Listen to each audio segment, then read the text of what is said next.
आज खूप दिवसानंतर मी तुमच्यासोबत माझं डेली रुटीन शेअर करत आहे. सर्वात आधी एक ग्लास पाणी पिलं, टीव्हीवर छान गाणी लावली आणि गाणी ऐकता-ऐकता स्वयंपाक करायला घेतला. आज मी केली 5 ते 10 मिनिटात बनणारी मेथीची भाजी.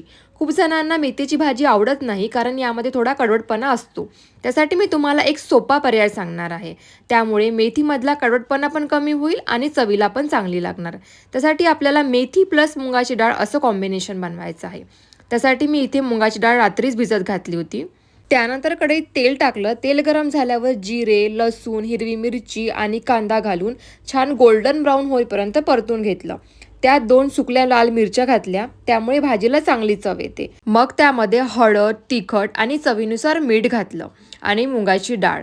डाळ साधारण 5 मिनिटे शिजवली. त्यानंतर त्यात मेथी घालून 5 मिनिटं मंद आचेवर शिजवून घेतली आणि भाजी खूप छान झाली. जर तुम्ही कुठल्या वेगळ्या पद्धतीने मेथीची भाजी करत असेल तर मला नक्की सांगा.